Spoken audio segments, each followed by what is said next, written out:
Assalamualaikum warahmatullahi wabarakatuh. Selamat datang di SDMT TV.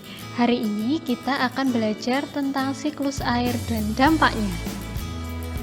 Nah, air itu merupakan kebutuhan utama bagi semua makhluk hidup yang ada di bumi.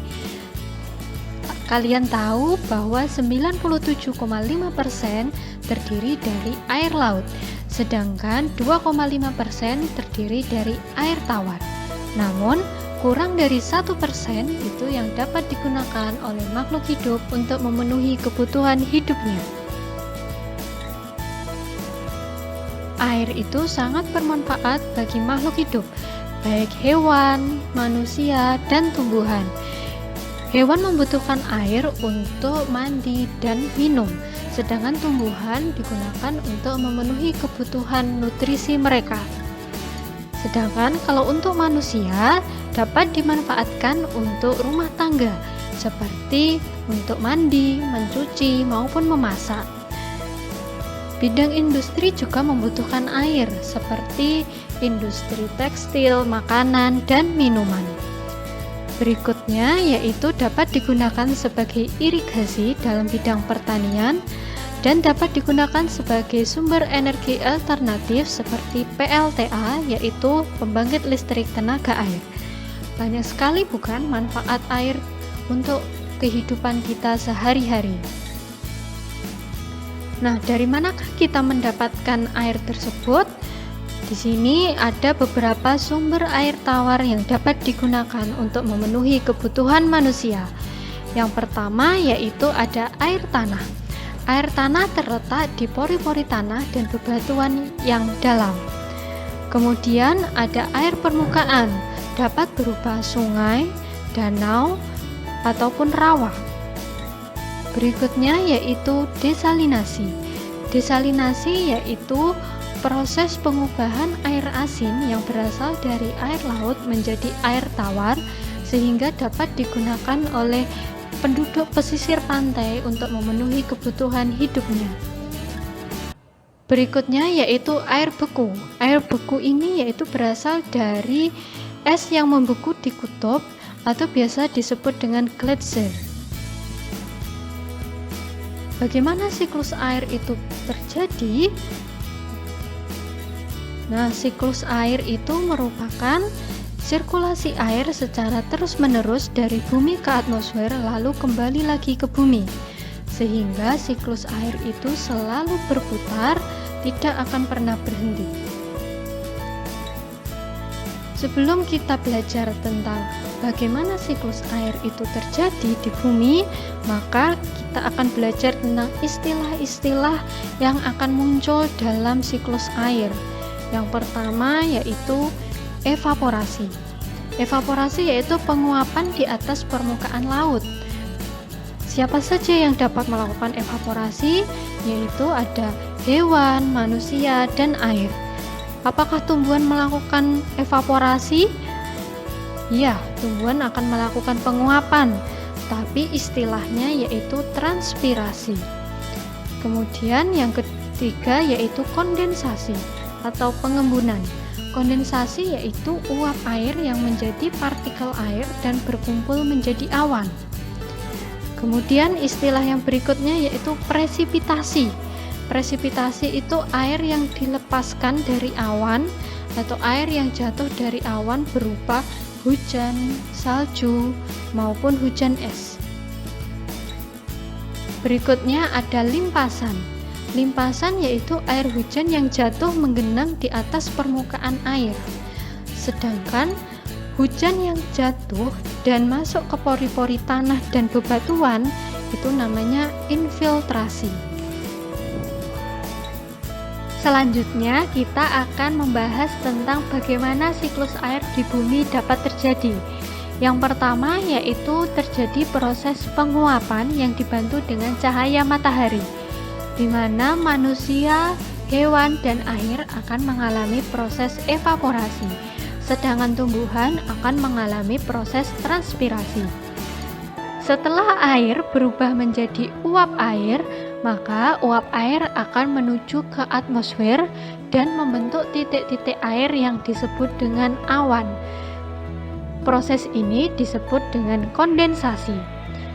Karena dipengaruhi oleh angin, maka awan-awan kecil tersebut akan bergerak dan berkumpul menjadi satu dan membentuk awan yang sangat besar, sehingga massa awan menjadi besar dan air-air yang di dalam awan akan jatuh ke daratan dan ke lautan berupa hujan, salju maupun hujan es. Kemudian setelah air hujan tersebut mengalir ke permukaan, maka disebut dengan limpasan. Sedangkan air hujan yang masuk ke dalam pori-pori tanah atau bebatuan disebut dengan infiltrasi. Setelah siang hari dan memperoleh cahaya matahari kembali, maka akan terjadi proses penguapan, dan begitu pun seterusnya.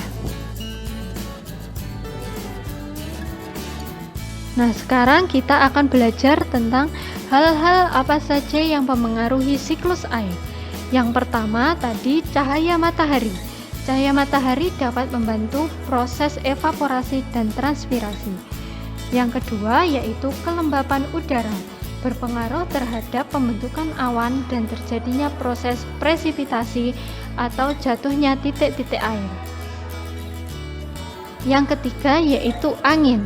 Angin dapat membentuk awan yang sangat besar dan menurunkan hujan di daratan maupun di lautan secara merata.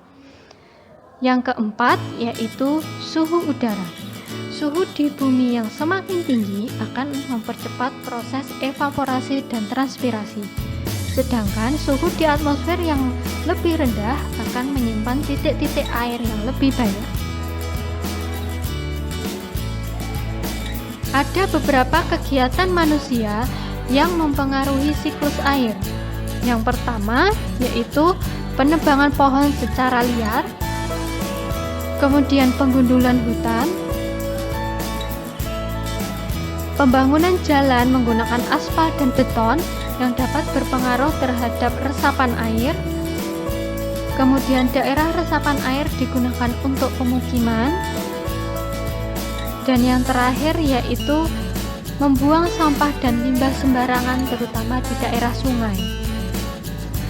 Dari kegiatan manusia tersebut, maka akan memberikan dampak negatif terhadap siklus air.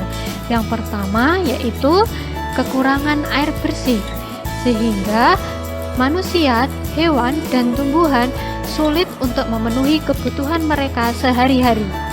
Yang kedua yaitu dapat mengakibatkan bencana alam seperti tanah longsor, banjir, kekeringan, dan kebakaran hutan. Lalu, bagaimana cara menjaga kelangsungan siklus air? Yang pertama yang dapat kita lakukan adalah menjaga kebersihan lingkungan. Kedua, melakukan reboisasi atau penanaman kembali hutan yang gundul. Kemudian mengemat penggunaan air, membuka lahan terbuka hijau seperti taman kota dan kebun raya, kemudian tidak menebang pohon sembarangan, dan yang terakhir menjaga daerah resapan air. Sekarang, bagaimana cara kita menjaga kebersihan lingkungan? Yang pertama, kita dapat membuang sampah pada tempatnya. Yang kedua, tidak membuang limbah rumah tangga dan industri sembarangan, terutama di daerah sungai dan laut. Yang ketiga, mengurangi penggunaan bahan kimia dan dalam kehidupan sehari-hari. Dan yang terakhir, mendaur ulang bahan bekas dengan prinsip 5R. Kita juga dapat melakukan penghematan air di rumah. Apa saja yang dapat kita lakukan? Yang pertama yaitu menutup keran ketika air sudah tidak digunakan, menggunakan air secukupnya, mengendalikan pengambilan air bawah tanah agar tidak berlebihan, dan yang terakhir mendaur ulang air dengan teknik destilasi. Dan tentang siklus air dan dampaknya, semoga dapat membantu kalian untuk belajar. Terima kasih. Jangan lupa untuk like, komen, dan subscribe SDND TV. Sampai jumpa. Wassalamualaikum warahmatullahi wabarakatuh.